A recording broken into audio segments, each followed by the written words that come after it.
Afternoon.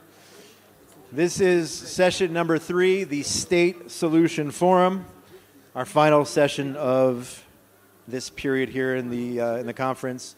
Our speakers will explore ideas on sovereignty, security, and the future of Judea and Samaria. I have the honor of moderating the panel, so I'm going to go take my seat here. And in terms of the forum and how we're going to work, every speaker is going to have the opportunity, going to have 3 minutes, exactly 3 minutes, to present their vision. After that, say 27 minutes in, more or less, we will then open the floor for discussion on and comments for things everybody is discussing. So I'm going to take my seat here. And we're going to start here. Oh, actually, first, let me introduce everyone here. I didn't do that. Khaled Abu Tuame, Senior Fellow, Arab and Palestinian Affairs at the JCFA. Senior Distinguished Fellow at Gatestone. Yigal Dilmoni, who's actually in Miluim. He is on his way. He'll be here shortly. Co-founder and board member of AFJS, American Friends of Judea and Samaria. Governor Israel Gantz. He's the governor of the Binyamin Regional Council and chairman of the Yesha Council. Mort Klein, president of the ZOA, Zionist Organization of America. Nadia Matar, co-founder with Yudit Katzover of the Sovereignty Movement and an Israeli activist. Itamar Marcus, founder and director of Palestinian Media Watch. MK Ohad Tal, member of Knesset, the National Religious Party, Religious Zionism. Dr. Gadi Taub, Israeli historian, author, and political commentator. And David Weinberg, managing senior fellow at the Miskav Institute for National Security and Zionist Strategy.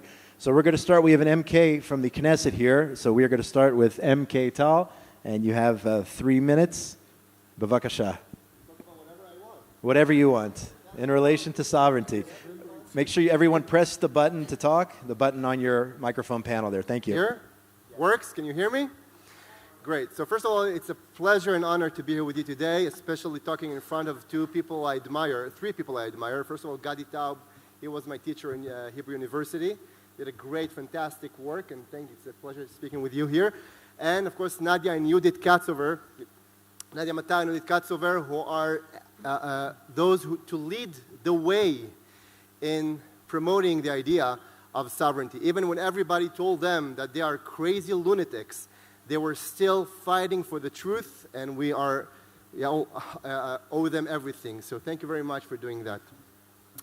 I don't think I have to convince anybody here that the time for applying sovereignty has come.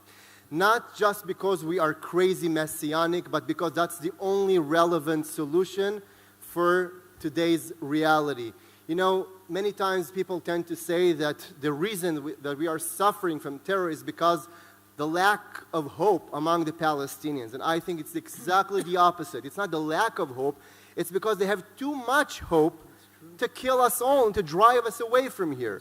And the only way to change that is by taking away their hope that one day they'll succeed in promoting their goals by using terror. And especially after October 7th, it has to be clear that the October 7th massacre didn't promote their goal of destroying Israel, but actually took it backwards. And applying sovereignty is the only relevant solution and move to promote this reality. That's the only victory that they will consider it as a victory, and that will send message to all terrorists all around the world that using terror does not help promoting your ideas. So that's my take on sovereignty and why is it important. And I'm sure that we will discuss later on also how to do it and what does exactly sovereignty looks like and what it means. I'm sure we'll discuss it in the next couple of minutes.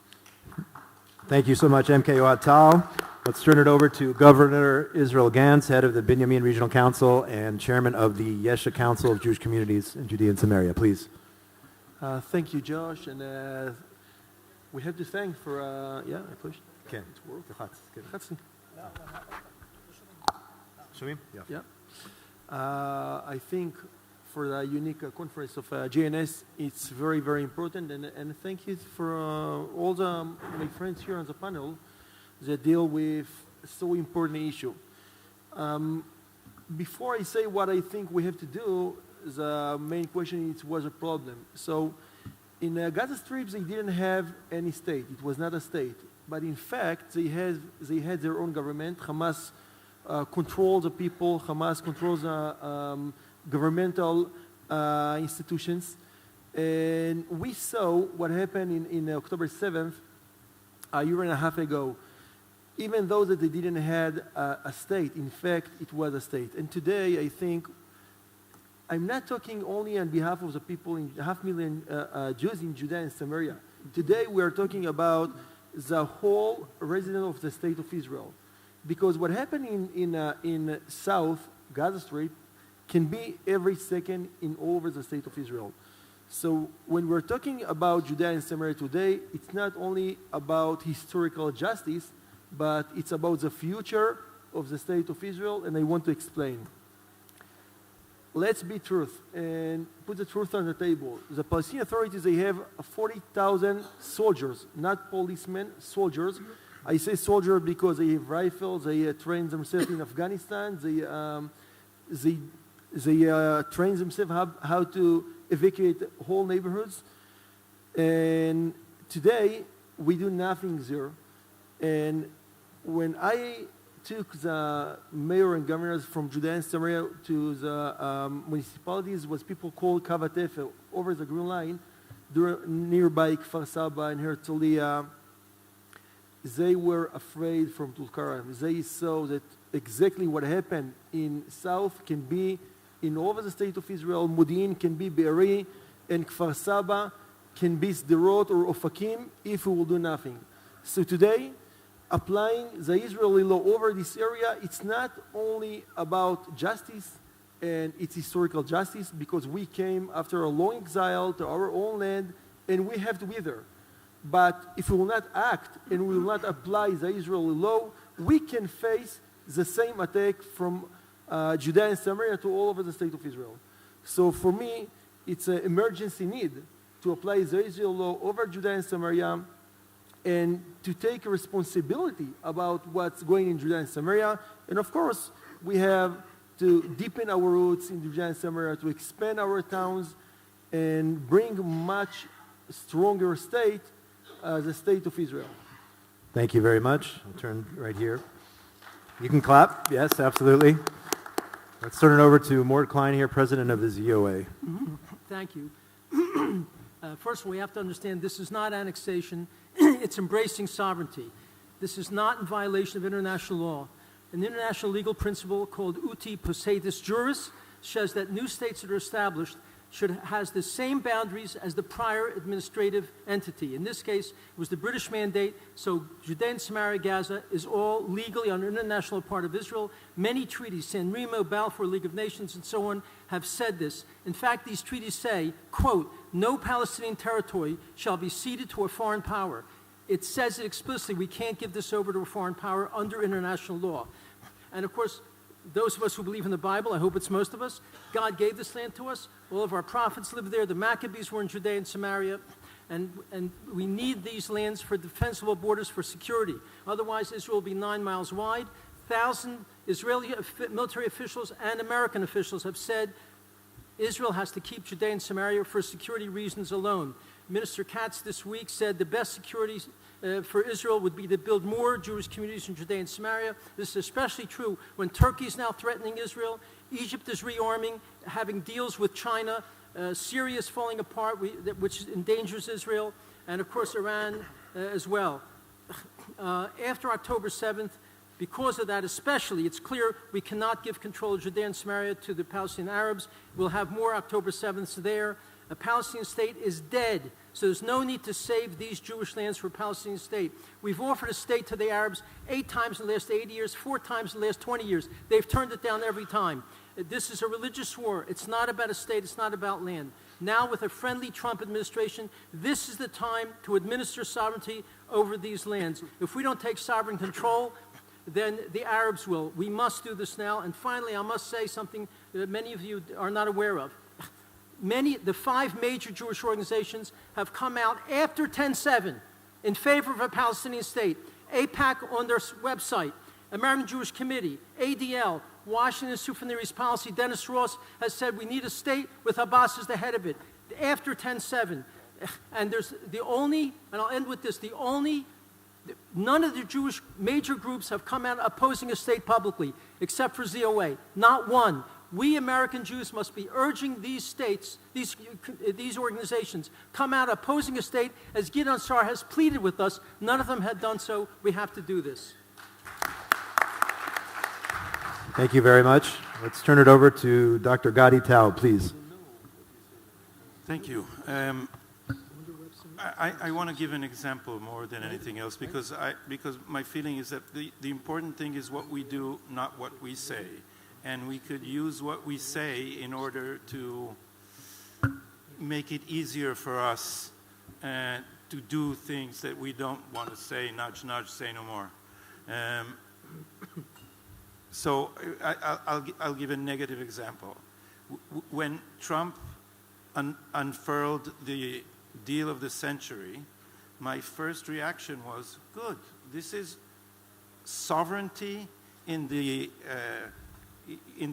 Jordan Valley under the title of a peace agreement. That's great, let's take it. But because it said Palestinian state somewhere, the right in Israel, with their judicial pedantry, foiled our ability to get American approval for, it is right that it's not annexation, it's hachalat ribonut, how would you say that? Applying sovereignty to these territories. And of course the Palestinians did not agree for 94% of the territory. Of course they wouldn't agree to 70. And then let's deal piecemeal with the rest of it. I think that the right, I moved from the left to the right, so I'm bringing a few lessons. First of all, the right should learn from us to be arrogant and stop apologizing. That's one good idea. The other good idea is learn from Mapai. Mapai were brilliant at these things. Ben Gurion once traveled back from the Knesset. He took Uri Tzvi Greenberg, the fiery poet, with him on the ride. And Uri Tzvi was passionate. He was a member of Knesset in the first Knesset. And Uri Tzvi said, Zionism has no meaning without the whole of Jerusalem. And Ben Gurion, who appreciated the poetry, said, you know, Uri, we in Mapai, we don't believe in declarations. And that was the Ben Gurion way. Ben Gurion wanted Judea and Samaria too. He wanted the whole of Jerusalem. He only thought that the way to do it is not to come out with huge declarations, but rather 1 acre and 1 goat at a time, and do it smartly so that you do not raise objections more than you can to things that you haven't achieved yet. And here's the second lesson. I was a great supporter of Yariv Levin's judicial reform.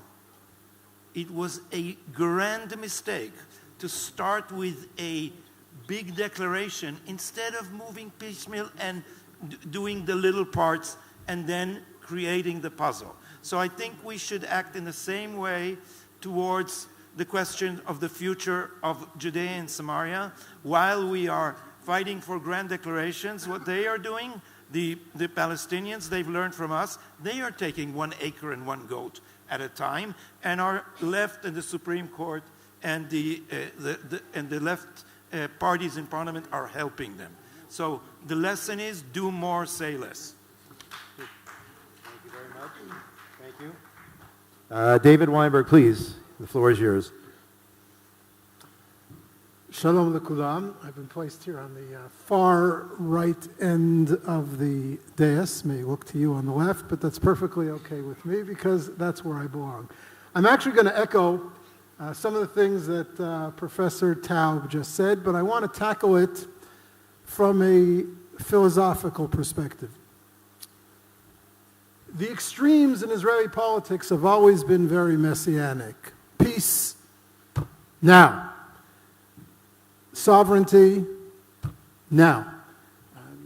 Victory over Hamas now. All the hostages, all at once, no matter what the price is, now. Our enemies have a different strategy, which is a long war of attrition against us. From this front, from a second front, from a third front. The notion that all the hostages are going to be released in one fell swoop, no matter what we promise the Palestinians, is nonsense. The notion that we can, with one focused assault lasting 6 weeks, crush Hamas and depopulate Gaza is also nonsense. There's a long war of attrition against us, and one of the things that the public in Israel needs to get into its head is that we need to be a chevra meguyeset. We need to be a mobilized society. A mobilized society for a long slugfest, a long war in which we have to win. We have to win with crushing, overwhelming force, but it takes time. And in the meantime, you take what you can get. And this is where I'm connecting to what Professor Tal just said in praise of piecemeal achievements. The Trump plan of early 2020 granted 30% of Yehuda v'Shomron plus the Jordan Valley, so it was more than 30%, including all the land on which the Yeshuvim sit, with a certain amount of space for them to grow, to Israel with the recognition of Israeli sovereignty. The hard right in Israel, including some settlement leaders, the hard left in Israel, rejected the plan noisily. Someone who today passes himself off as a relative right-wing moderate in Israel, Naftali Bennett, called the plan a disaster, and others called it terrorism in the heart of Israel. Imagine if Israel had embraced and pocketed sovereignty over 30, 40, 50% of Yehuda v'Shomron at the time. And yes, and then time goes on and we work for further achievements as the Palestinians pursue their path of rejectionism. And therefore I pose to you the following question.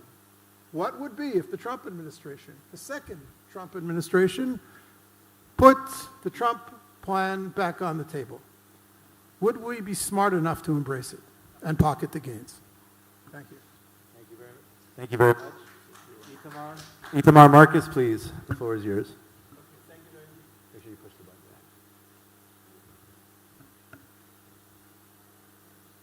It's on? Is it on? Yes. Yeah. Okay. Thanks very much. I think that before we start with sovereignty, we have to prepare the Israeli population and we have to prepare the international community to a certain extent, and especially the Trump administration. And I say this, and I mentioned, we heard mentioned the judicial reform. The majority of Israelis, when you ask them initially about the specific details of judicial reform, supported it. But the way it was presented, it just was a total disaster. We have to prepare the Israeli population. And I think there were two specific issues that the Israeli population and the Trump administration has to be aware of. One, it's not just a biblical issue. It's not just the Bible, but international law and ethics also give us the right to sovereignty in Judea and Samaria. And the second part is that it's terrible for Israel if there would be a Palestinian state. And I want to just talk about some of this for 1 second. The legal thing is critical.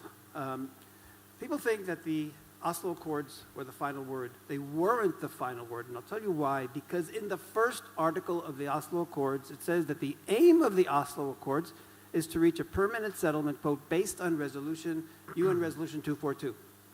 Now, why is this so central? Oslo Accords don't stand by themselves. It's to implement 242. And what does 242 say about land? 242 says that Israel should withdraw to land that would leave it, quote, secure and recognized boundaries free from threats or acts of force.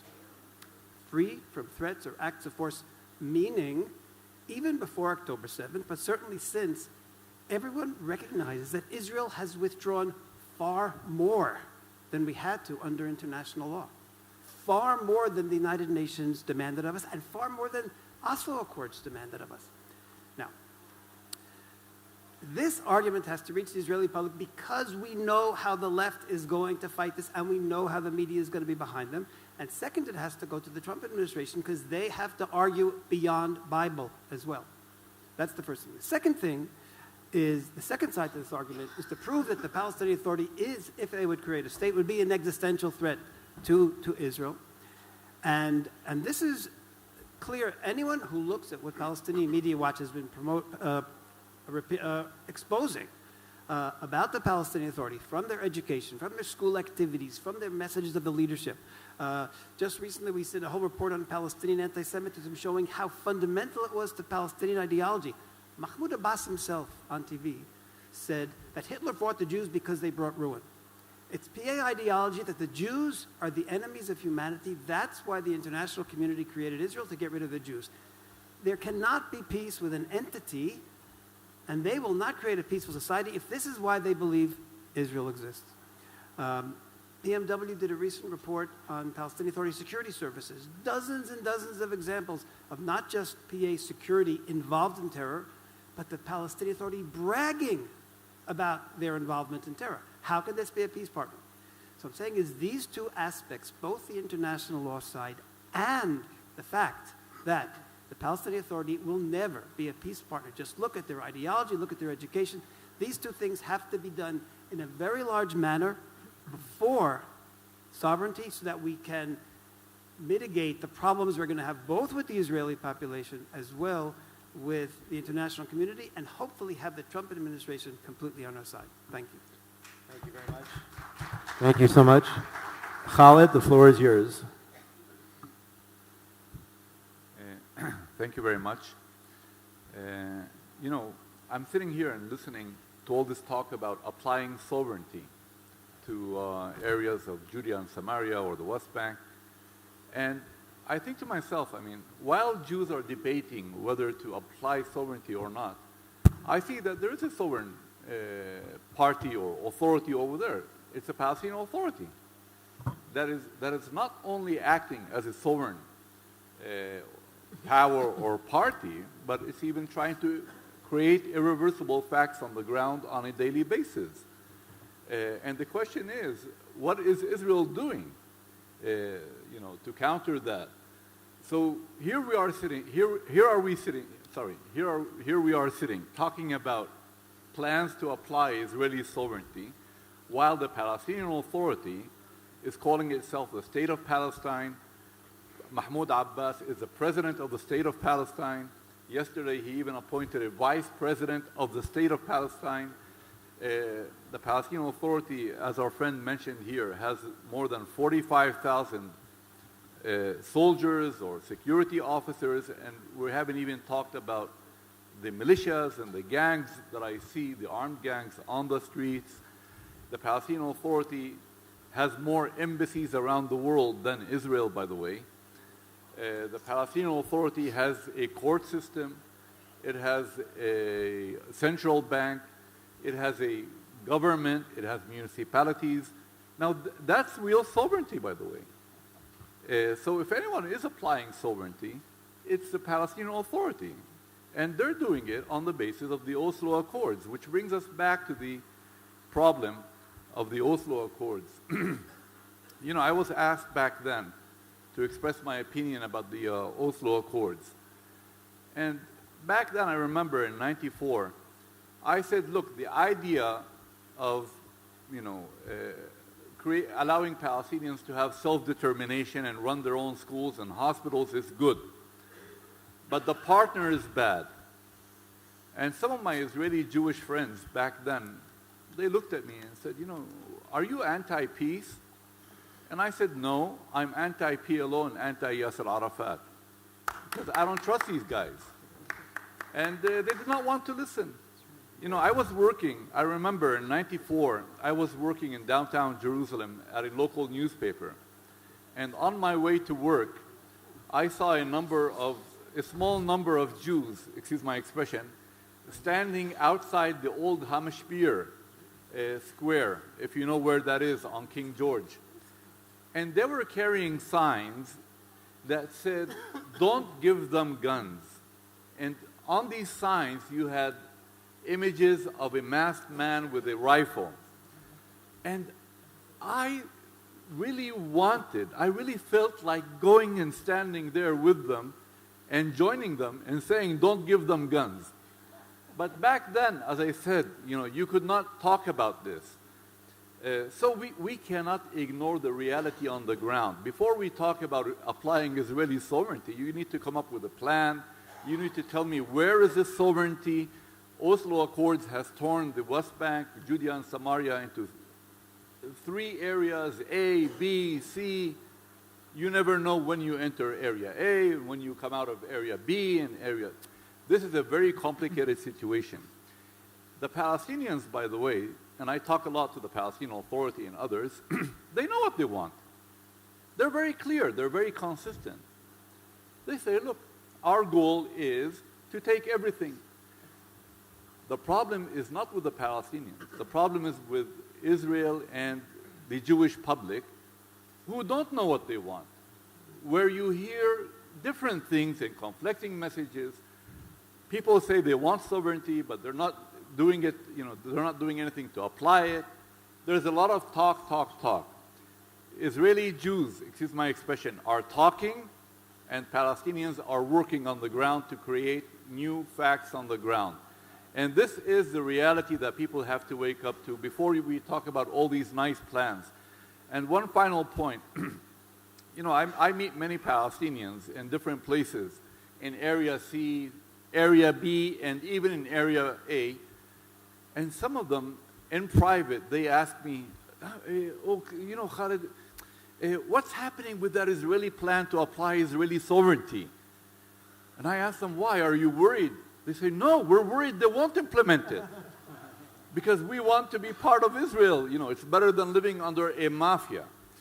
So when I say this, I'm not really exaggerating, but this is the reality. It's a very complicated reality. Before we discuss any plan, we need to look at the reality on the ground and then come up with a realistic plan. Thank you. Thank you. Thanks so much, Khalid. Nadia Matar, the floor is yours. Works? Yes. Shalom, everyone. Thank you to JNS for organizing this important conference. I speak today not only in my name, but also on behalf of my co-chair, Judith Katzover, who had the insight already in 2011 to say, settlement is not enough, and it is not enough to say no to a Palestinian state. The time has come to say, what is our yes? To protect Israel's future, we need sovereignty. So the credit for founding and leading the sovereignty movement goes to Yehudit. As long as Israel refrains from applying sovereignty over Judea, Samaria, Gaza, and the Jordan Valley, we send a dangerous message of hesitation and doubt. It gives our enemies hope that these areas might still, God forbid, be handed over, and that hope fuels Arab terror. Sovereignty will finally end that illusion and bring clarity and strength. Israel has both the right and the duty to apply sovereignty. Judea and Samaria are not geography, they are our identity. They are our God-given biblical heartland, the cradle of Jewish civilization, and central to our biblical, historical, and legal heritage. Under international law, through the League of Nations and San Remo resolutions, the Jewish people were granted the right to settle and govern these lands. And now let's talk about the main question about sovereignty. What will be with the Arabs? Before that, when Israel applies sovereignty, the last sentence before the main question, it will finally declare, we are not occupiers, we are home. As to the Arab question, which is the main question, October 7 was a watershed moment. The massacre of 1,200 Israelis by Hamas and the widespread support it received from Arabs in Gaza, Judea, and Samaria proved beyond any doubt we cannot live under illusions. Granting citizenship or residency to populations that glorify terror is national suicide. President Trump's relocation plan offers a clear direction. Those who reject Israeli Jewish sovereignty should be relocated. If Arab and other states are so concerned, let them open their doors. For the Arab minority who did not support the massacre and accept Israel as the nation state of the Jewish people, we will consider conditional residency based on proven loyalty. This is how we will preserve Israel's Jewish and democratic character, a strong Jewish majority with a small, loyal, non-Jewish minority. Applying sovereignty will bring stability not only to Israel, but to the entire region. a strong, clear, confident Israel is respected and will become a role model for other Western countries whose sovereignty is also under threat. Thus, let me be absolutely clear. Israel cannot and will never allow a Palestinian state, and that's what we are very proud, Gadi, that the sovereignty movement was against the deal of the century, because had Biden come into power, he would have created a Palestinian state, God forbid. So not only do we oppose the Palestinian state because its very purpose is the destruction of Israel, but because this is not their land. It is our land and only our land. Arab states seeking agreements with Israel must internalize this and stop pushing for the two-state solution. They must respect our right to sovereignty. As Minister Eli Cohen said, if I must choose between peace with Saudi Arabia or sovereignty, I choose sovereignty. And let's remember, sovereignty enjoys majority support among the Israeli public and in the Knesset. So to finalize, I like to hold signs. Sovereignty the time has come. From the river to the sea, Israeli sovereignty, strength, security, and our biblical right to a bright Jewish future in one Jewish state for the benefit of the entire world. Thank you.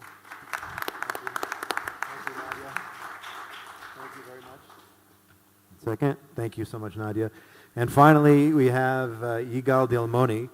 And Yigal, by the way, is arriving. He was a little bit late, but we're going to give him a pass. He's arriving from reserve duty, all the way from Gaza.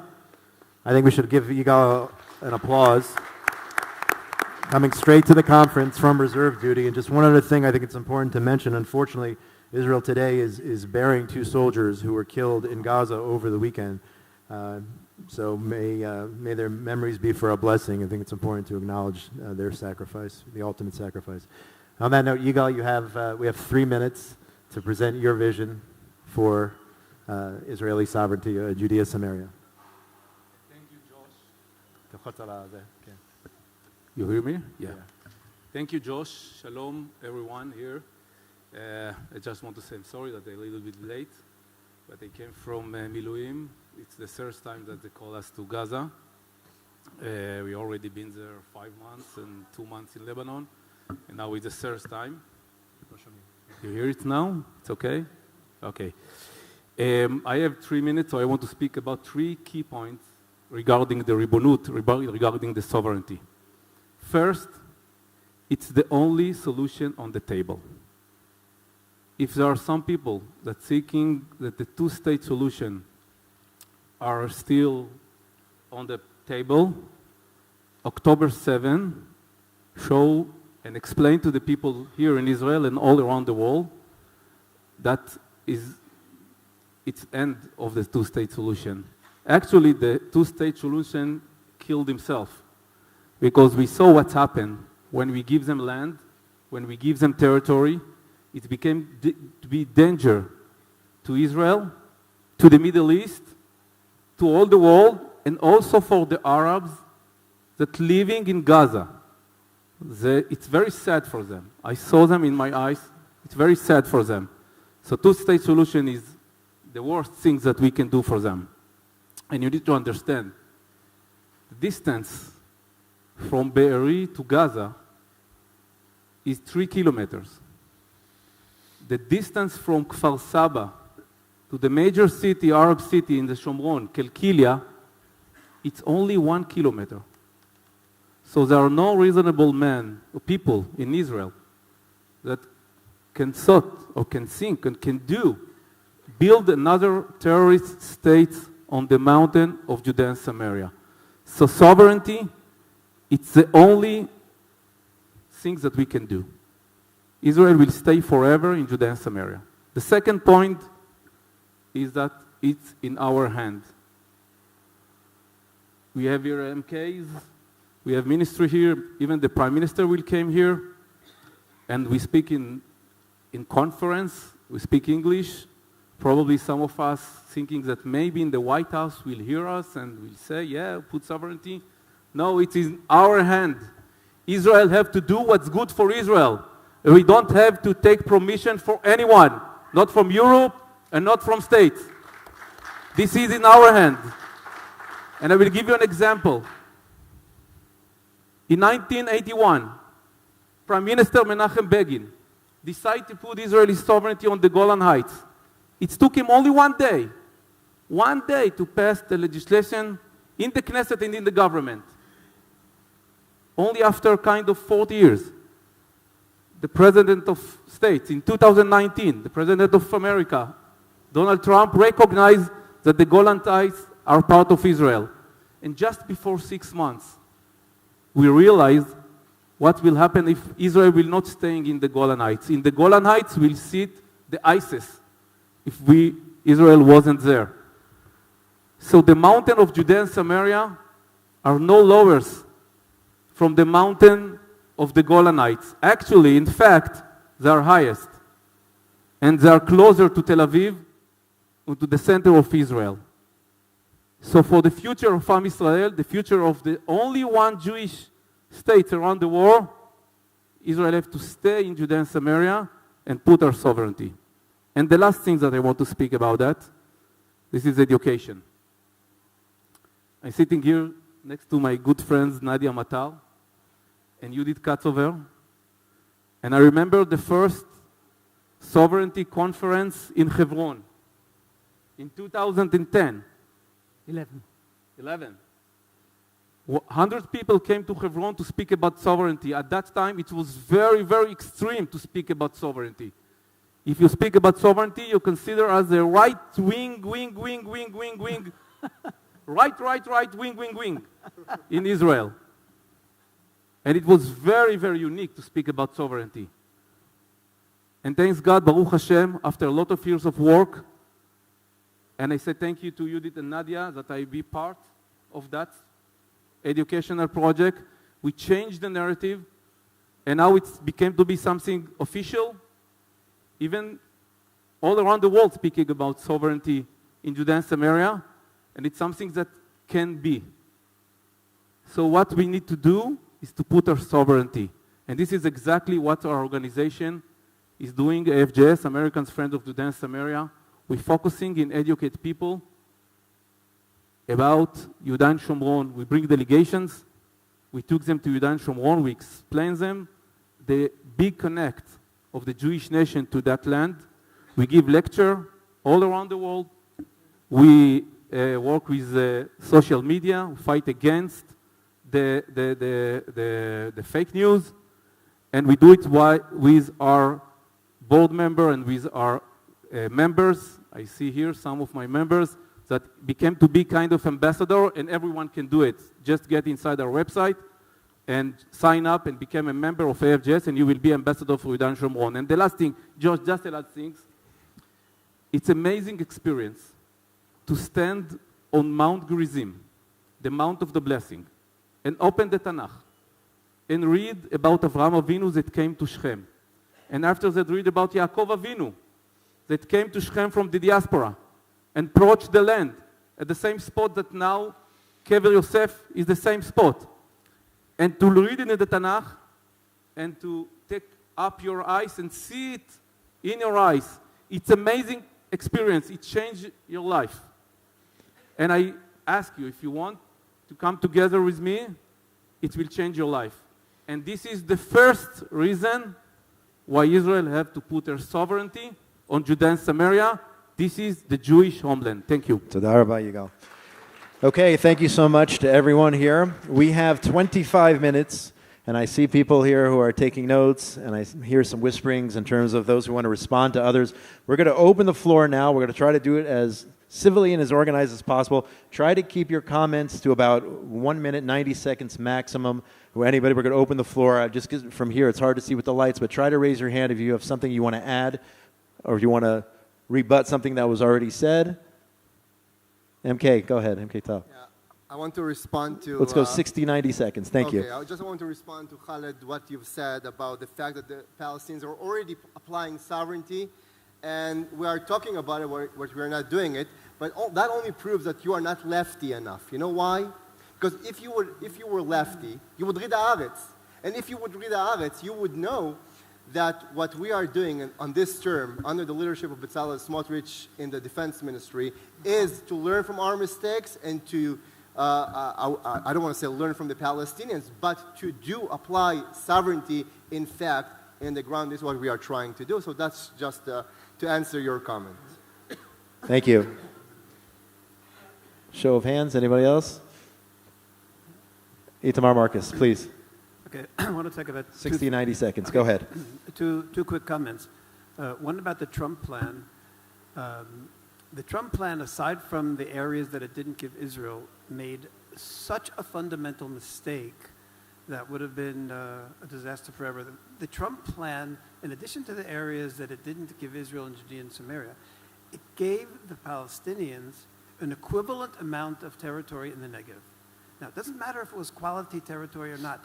The message of the Trump plan was that Judea and Samaria at one point belonged to the Palestinians, and therefore, even though I'm allowing you a certain amount of territory to adopt to Israel, the fact is you have to give them compensation. And that's what was fundamentally wrong with Trump. Because he thought that it belonged to them and we have to compensate them. It never belonged to them. It was occupied by Jordan. Gaza was occupied by Egypt. It never belonged to them. And to think that you have to give them compensation meant there was something fundamentally wrong with it. That's the first thing. And the second thing is the idea of Israel from the river to the sea. Sometimes you say, tafasta meruba lo tafasta. If you try to take too much, you're not going to succeed in anything. We're going to be going, talking about Area C and other areas, let's say close Area B, parts of Area B that were used, and maybe parts of the Jordan Rift, to become sovereign Israel, to declare sovereignty is one thing. There isn't a massive Arab population there, and you can work out. But if you're talking about a few million Palestinians that you're going to tell them either leave or accept second-class citizenship, or leave, and those who left, it's something that is going to make us, there's going to be a big problem, not only with the international community, but I think with the Trump administration, a much larger percentage of Israel. Let's start with all of Area C and the areas around it that are necessary for security. For example, we talked about, someone mentioned about the closeness of the Yudan Shomron to Judea and Samaria to the Israeli cities. Let's take those first, and let's not worry about 2 million people that we're going to have to justify and explain why we're not apartheid and we're not this and we're not ethnic. It'll be too complicated. Let's do what's easy first. Basically, empty Area C. Thank you. Nadia. Hello. Just to strengthen your first part of what you just said, 90 seconds, don't worry. Just to strengthen the first part of what you just said, even David Friedman, who just came out with his latest book, One Jewish State, admitted, black and white, that those who opposed the deal of the century were correct in hindsight. And it's very important to understand that. We cannot accept, even on paper, even if it's like a trick, even the talk about any Palestinian state. So even David Friedman wrote about it, who was involved in the framing of the deal of the century. About what you just said, I would like to disagree with, to make it a little bit more interesting. Only Area C is not enough. We have to stop talking the Oslo talk. There's no A, B, and C. There's the land of Israel. And I understand that we cannot do tomorrow, all of it. So if we can't do all of it right away, I want to adapt myself to what you say.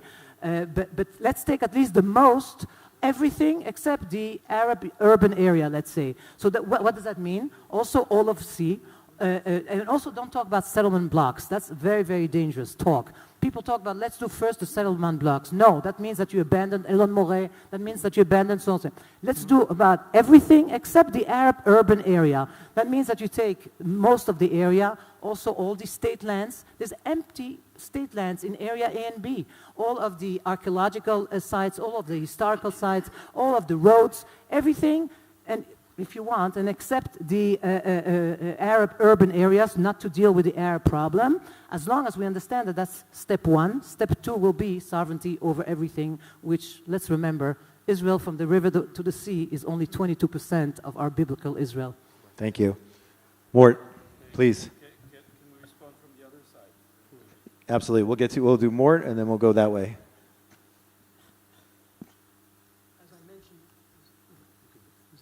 Can anyone hear me? Yes? One of the problems is that we do not have American Jewish organizations supporting sovereignty and opposing a state. As I mentioned, Gideon Sar spoke to all the Jewish organizations in February, pleaded with us to publicly come out against the state, and yet the only organization that came out against the state was the ZOA, my organization. Not another organization, as I mentioned, ADL, APAC on their website, AJ Committee, Washington Institute, all support a state after 10/7.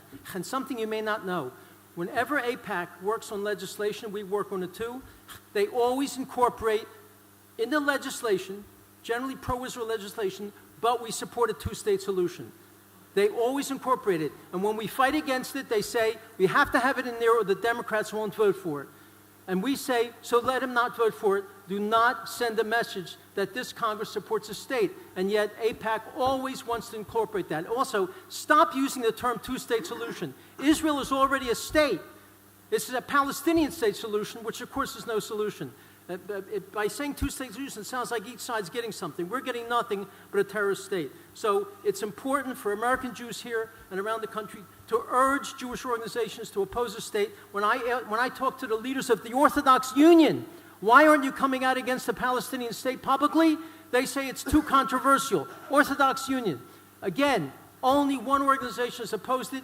We have to fight to get the other organizations to make it clear to Congress that we Jews oppose the state and support sovereignty. That's not the message that's being sent right now by the American Jewish organizations. Thank you.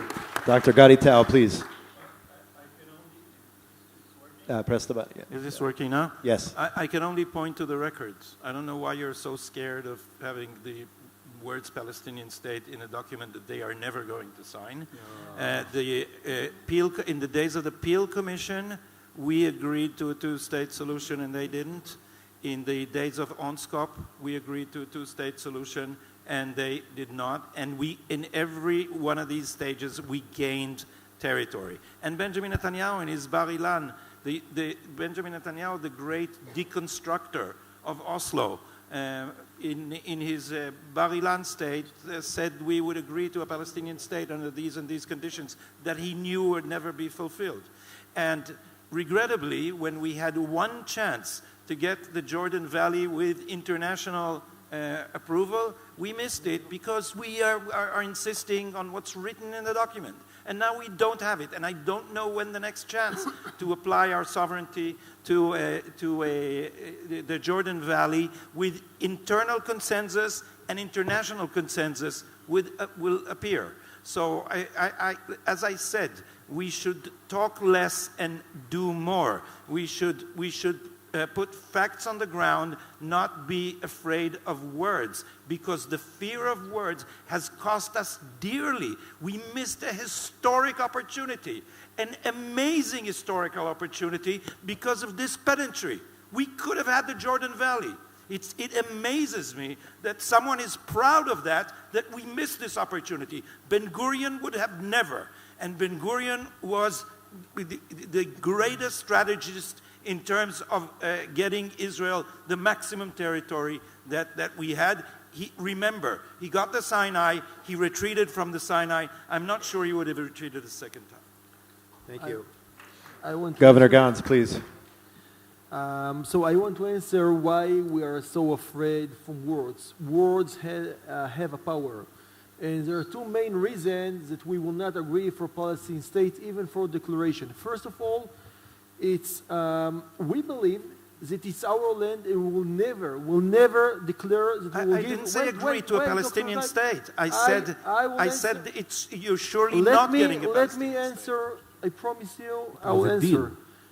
We will never agree to give an inch for someone else except our people. We came after exile not for bringing our land for someone else. We would not have a state if we followed you. We would not have a state in 1948. First, I will never give an inch. Never. Second, even David Friedman said today that if we would agree for Palestine state with conditions, President Biden would give them the state because he would say, look, you agreed for a state, you declared that. And you mentioned Bar Ilan. Everyone remembers that this Prime Minister's speech that he he said two-state solution, no one remember the conditions that he put. Because if he agreed for a state, the condition doesn't matter. So we don't agree for Palestinian state. And to put the truth on the table, I was there with Prime Minister Netanyahu. The problem was not that we did not agree. The problem was that it was an argument between Jared Kushner and David Friedman. And Jared Kushner said to Prime Minister Netanyahu, you will not have a sovereignty if you will not agree today for Palestine state. And to remind the facts, on his way, he flew to Russia to bring, what's her name? Someone that she was arrested there. Yeah, I don't remember that. And on her way, Jared Kushner called him and said, if you want sovereignty, and if you remember, Ulrich said, we will apply the Israel law next week. And he got a call from Jared Kushner. He said, you can make it only if you will declare this time that they have a state. And only one last sentence for our audience. You came here because you are involved in Judea and Samaria and you believe in our rights in Judea and Samaria. It's in our hand. I'm really proud of everyone here that we take this important issue. Together we can make it. Everyone can push, can write, can podcast, can text. In your media, it can be Instagram, Facebook, whatever you have. Together we are at time. We have to make it, and together we'll make it. Thank you. Josh? David Weinberg, please. Josh? So as almost everybody on this panel has remarked, the Trump administration, the second Trump administration, provides Israel with perhaps a great opportunity to have Israeli sovereignty recognized in Judea and Samaria. But it's also a problem. Because it's important for us to recognize that the Trump administration is viewed by everybody else in the world, including, as Mort Klein correctly pointed out, much of the American Jewish community, as an outlier with so little legitimacy that you have to wonder what will be left of gains that we make under this second Trump administration when Trump is eventually dragged from the Oval Office on January 20th, whatever the date is 4 years from now. He may think he's going to get a third term, but he won't. We have a problem. Problem is that the two-state solution, the two-state paradigm has become somewhat of a holy grail worldwide, including by most American and global diaspora Jewish organizations. They can't imagine anything else. And breaking that paradigm is not just a question of a declaration here in Israel with a reciprocal recognition declaration in Washington. It's changing facts on the ground. Making a breakthrough with massive settlement in those areas that we do declare sovereignty over is critically important. Again, I'm aligning myself here to some degree with Gadi Taub. We need to act. We need to grab those opportunities that present themselves to us, even if it's not the whole uga, the entire cake, as we say in Hebrew. If there are opportunities, we grab them, we pocket them, and we gird ourselves for the longer battle, which is surely ahead. Thank you. Thank you. Yigal, 90 seconds, please. Okay, I want to say two things, one about the past and one about the future. Gadi, I don't know if you read The Deal of the Century. The what? The Deal of the Century. I don't know if you read that booklet. In that booklet, it's right 160 times Palestinian states and 0 sovereignty. The word sovereignty not applied at the Deal of the Century. I read it.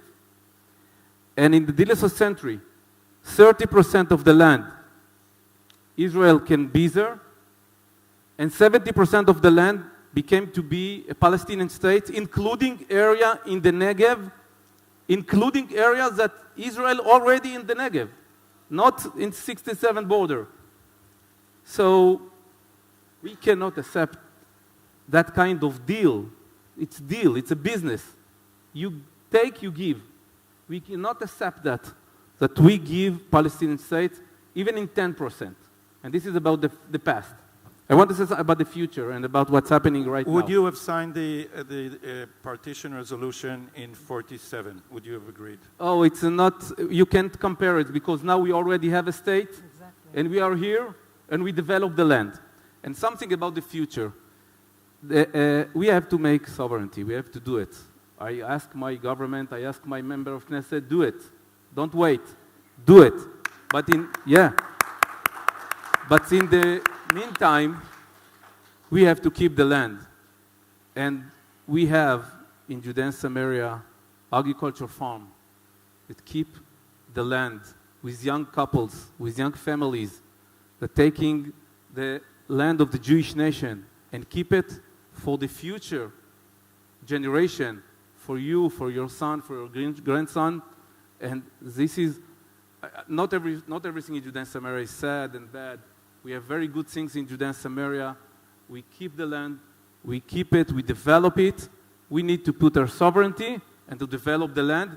This is the future of Judea and Samaria. Thank you, Yigal. MK Tal, we are almost out of time. MK Tal, please. Okay, so, Gadi, you're pointing a finger, rightfully, saying that because we didn't agree to the century of the deal, we don't have the Jordan Valley today under the Israeli sovereignty, and you're right. But what's the price from the other side? Today, officially, the policy of the State of Israel is recognizing the two-state solution. That's officially the policy. What's the price of that? So first of all, yes, it's the public opinion. Because, we're now here in a conference talking about sovereignty, but still it doesn't consider in the mainstream media in Israel as the main solution for the reality, despite the fact that that is the only relevant solution for the reality. That's number one. It prevents members of Congress and senators from supporting that because say, what do you want from us? I mean, the official policy of the State of Israel is recognizing the two-state solution. So how do you want us to be more Zionist than the Zionists? So that's number two. Number three, the reason that you are supporting the Ben-Gurion approach for another acre and another goat, and you think that can work, it's because you're coming from the left. And for the left, it actually works. But when you are coming from the right, this government, it's not because Levine, the justice minister, had the declaration about the judicial reform that this is what stopped the judicial reform from actually happening. This government is trying to appoint Netziv Sherut Medina and cannot do that. It doesn't have anything to do with declarations. The right wing doesn't have the legitimacy to promote things that the left they can do whatever they want because this is how it works today in this country. Okay, we have to fix it. But that's the reality. We cannot ignore that also in promoting policy. And this is why we cannot accept the recognition of a Palestinian state. Let me just say the following. We're almost out of time. We're going to Itamar. We're going to go to you. But we are not taking questions, unfortunately. There's no time for questions today. But just know, for those coming back tomorrow on Monday, there will be another session also on the topic of sovereignty with different participants. And I'll try to find out from JNS if we can, in fact, answer questions tomorrow. I'll get back to you on that. But Itamar Marcus, please. Gadi, I want to respond to what you were saying. I agree 1,000% that taking Jordan Valley would have been a fantastic thing. Very, very important. And if the Palestinians would never have accepted their side of the deal and the Palestinian state that was offered to them, then it would have been absolutely proven to be successful. So we're depending on the Palestinian authorities' poor judgment. And I just want to point out, many years ago, Yitzhak Shamir sent an Israeli delegation to have negotiations with some Jordanian delegation, and for the first time recognized a PLO delegation. And he said, okay, Palestinians will never agree. He assumed nothing would ever happen. Well, those negotiations led to behind-the-scenes negotiations with the people that met there, which eventually led to Arafat deciding, okay, I've got no other choice. I'm going to go against all my principles, and I'm going to accept an Israeli state, so-called recognize Israel's existence. And no one in Israel, and Shamir certainly never knew what he was getting started. In other words, by depending on the Arabs to keep making mistakes forever, we ended up with the Oslo Accords. That's why I'm saying, in principle, it's great. They would probably not accept the Palestinian state. But you know what? You have one leader who's desperate, and who knows what Hussein Sheikh is going to be down the line. And says, you know what? Let's do it. And then we have B'chiyala Dorot. We have something we can't resolve. I think they can't accept. They can't. I read your newsletter, Itamar. They can't. Speak into the mic, please.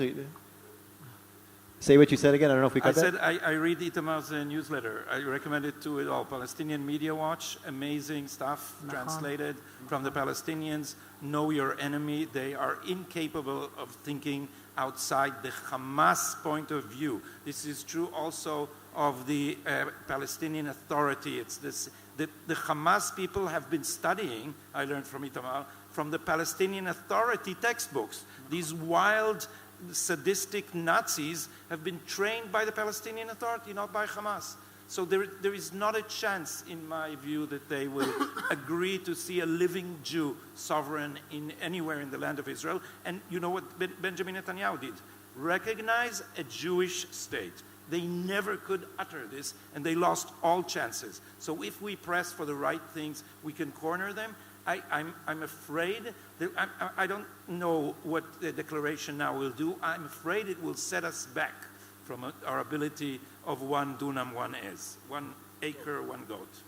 On that note, folks, I want to thank all our panelists today for that wonderful, enlightening discussion. I encourage everyone to approach the panelists during what I believe is lunch now, and feel free to ask them questions. And again, we're going to be talking more sovereignty tomorrow, and I'll find out if we can take audience's questions. Thank you all so much. Enjoy your lunch.